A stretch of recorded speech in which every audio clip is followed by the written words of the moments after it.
New trading card games, and more than one publisher breaking with convention. Hello, I'm Matthew, and welcome to the What You Played News.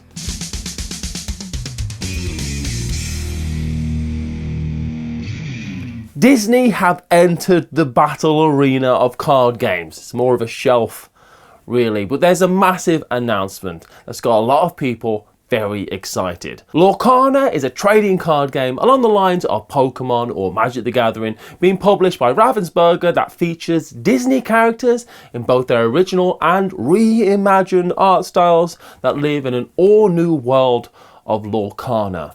A combination, apparently, of the words lore and arcana. I'd have simply called it Diz Money. Players will take on the mantle of Illumineer, a powerful sorcerer, and band together Disney characters from Lorcana's The Great Illuminary, a treasury of all of Disney's songs and stories, and the art style was inspired by the storybook openings of classic Disney films and features visible line work and vibrant colour washes, but also the cards will have rarities along with foil versions, promos and other flourishes. We don't yet know how the game plays, which is frankly kind of important, but Ravensburger's goal is to create the most welcoming TCG on the market with less competitive gameplay than the other games that it's going to be compared to, such as Magic the Gathering and Pokemon.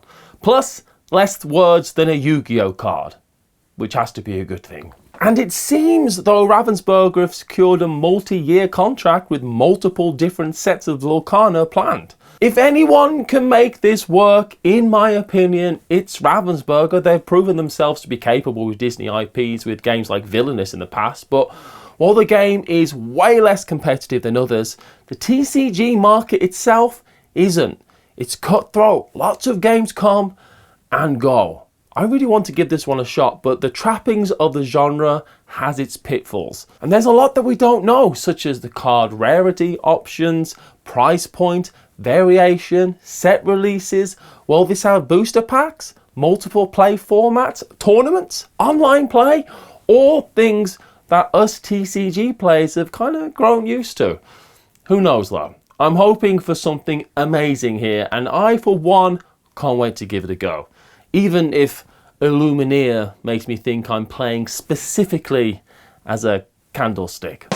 And another thing that will help light up your life is the game that helped sponsor this episode, the newly released legendary Black Widow from Upper Deck. Orphaned as a child, the dark past of Natasha Romanoff, also known as the Deadly Avenger Black Widow, has held secrets to her gifted nature. Because sometimes the darkness hides a protector, other times it hides a raccoon that knocks over the garbage cans at 3 in the morning, but usually it's a protector. And now Black Widow joins other heroes to thwart masterminds like Taskmaster and strike fear into the hearts of her enemies in the latest legendary expansion, Legendary Black Widow, which includes all new 100 cards to introduce new adventures to the Marvel Legendary base game. Follow the link in this video's description to find Natasha and her roster of heroes, available now at your friendly local gaming store and of course at upperdeckstore.com. And now on to some newly announced upcoming releases. Portal Games have announced Basilica 2nd Edition, the re-release of the classic 2-player area control tile laying game set in medieval Florence. You'll take on the roles of competing architects, which is more of a common theme in board games than you would think. You'd have thought that the industrial arts wouldn't be as combative as you oversee the construction of a magnificent cathedral. And this is achieved by playing out tiles to enlarge the cathedral, creating areas of a single colour, or while you place builders to gain advantages and control areas, or while you execute orders to remove builders, increase abilities, block spaces, or tear down previously built cathedral parts. There's a massive amount of player interaction in this one. I find it so interesting that Portal are going back to Basilica, which was first released in 2010. Originally they passed on the game, but now Portal are a much bigger and broader company. They now believe it fits their repertoire, and this new edition, which will be available at Essen and includes the base game with a revamped game board, premium custom made wooden pawns, and the Festum Fatorum expansion baked in. Challengers has been announced by Z-Man Games, an interactive deck management game for 1 to 8 players, which is the first ever board game adaptation of an auto battler, which I had to look up what an auto battler is, but it's a video game where you spend your time setting up your fighters and then you let them fight. Auto battle. Essentially, it's a bit like team fight tactics. To achieve this, the game is split into first the deck phase, which has you choose new members of your team and add them to your deck, which might consist of a wizard, an alien, or a cat. And then the match phase, where the aim is to stay in flag positions to win the trophy at the end of the round. There's meant to be a lot of replay in the box, 6 different sets, 75 characters, 40 abilities, so something a bit different when you try challenges a bit later this month. Modifius are launching Homeworld Fleet Command, which is a competitive tactical miniatures game for 1 to 4 players who are flung into the roles of admirals for either the Cushion or the Trident fleets over a 10-part campaign that takes players from simple skirmishes to staging major battles with names such as Supernova Station, which does sound rather important. This is a board game implementation of the classic video game Homeworld, the real-time strategy game set in space where you are gathering resources, building spaceships, and then using them to destroy your enemy. And in this board game version, you'll be commanding ships from fighters to frigates, destroyers to motherships, and to do so, there's going to be 101 plastic ship miniatures in the box. And we'll know more soon as the Game Found campaign is set to launch soon.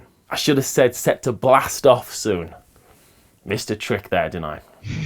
In a sentence I wasn't expecting to read, I was surprised to find that CMON are releasing a Zombicide flip and write game. Zombicide Gear Up is a cooperative 1 to 6 player flip and write game set in the world of Zombicide, CMON's flagship cooperative survival game that's chock full of monstrous minis and weapon wielding warriors.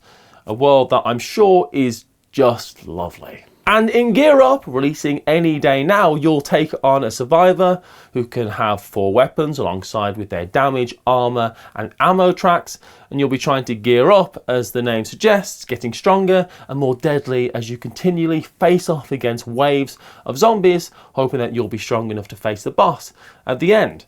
This is all done through the flipping of cards and a noble art of the dry erase board, and looks to me like a fun new way to experience the Zombicide world. Alia have announced Council of Shadows. Wait, is that right? Yeah, it's from Alia, who normally publish great Euro games that look like great Euro games. This one looks so unique. It's the year 2200 and you are the edge of the known universe and you need to race for a seat on the mighty Council of Shadows. But with 4 civilizations vying for admission, only those who provide more energy to the council each turn and outdo themselves will be successful, and you'll be achieving this by securing the strongest actions, taking control of the most important areas, and being first to make 3 quantum leaps. This looks wicked. It looks great. I'm really looking forward to trying it. I love Alia games normally, and this one's going to be released sometime soon. Mindclash Games have announced the 2 to 5 player Astra, which is a break from their normal MO. Famous for their grand and heavy games like Tricarion and Anachrony, Astra is being billed as a clever mix of tactics and strategy with a streamlined and intuitive rule set that makes it easy to pick up and quick to play, which are the kind of words I like to hear about my board games. You and your fellow players are eager and curious astronomers determined to explore and understand the constellations of the mysterious night sky. And not only that, but you're willing to assist each other and share your discoveries. But in the end, only one of you will become famous enough to be remembered throughout history. Like Galileo and what's his face? You'll be spending Stardust to discover stars of constellation cards using your dry erase marker and spending telescope tokens to start new observations. But as soon as you mark off the last star in a constellation, you take that card from the night sky, granting you a powerful reusable ability for the rest of the game. This one looks really good. There seems to be a lot of I hope this action turns out better for me than what it gives to you type things in this one, which is something I like in games. Lots of agonizing decisions, but ultimately simple actions. So it's an absolute must try for me in November when it releases. And Matago have announced the 2 to 4 player press your luck trick taking game St. Patrick that caught my eye this week, in which over several rounds you'll be competing to retain the most life points by using relics while trying to avoid snake bites. There really is a game for everyone. Last time I avoided a snake bite was as a teenager in a London bar. Now, that is a reference that not everyone is going to understand, but needless to say, snakebite is the name of a drink. Each round has 3 phases: deal cards, recover relics, and hunt snakes. It's what Indiana Jones would have wanted. But watch out, because if players are greedy, all the relics recovered prior to the snake hunt turn to curses, and each player loses as many life points as the number of relics they collected. I'm gonna get so many snake bites, is a thing I have said in a London bar many years ago. But also, I'm a greedy gamer and I refuse to learn my lesson, so push your luck games just don't work for me. I love them, but I lose. I really like the sound of this one because of the push your luck addition, and I'm very eager to try it after Essen, where it's being released.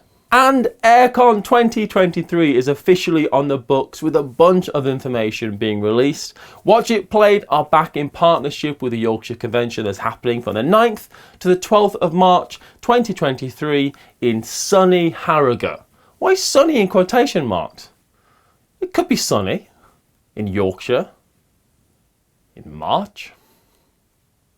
The convention is bigger and longer than ever, with the Thursday evening being added for open gaming before fully opening on Friday the 10th. And while AireCon will still be at the Harrogate Convention Centre, it will have new halls, making it even bigger, and we're really happy that the whole Watch It Played team will be there to host events and games and other general fun nonsense for anyone who wants to hang out and take part with us. I'm still trying to advocate for a 1990s style Knowles house party style gunge tank, but that's a reference again that only some of you will get. Tickets go on sale on the 16th of September, which is today if you're watching this the day it releases, and commenting on it and thumbing it up and subscribing if you're not already subscribed. There will be a Facebook live show for the launch event, which will also talk about the feedback from last year's event, a rundown of all the stuff planned, and a chance for you to ask any of your own questions. We are very excited and we'd love to see as many of you there as we can. So here's our first of many official invitations for you to join us at AireCon next year. And for a glimpse of everyone from Watch It Played who will be at AireCon, check out our most recent On The Radar episode. We all share our games currently on our minds and engage in some pointed discussion. See you over there.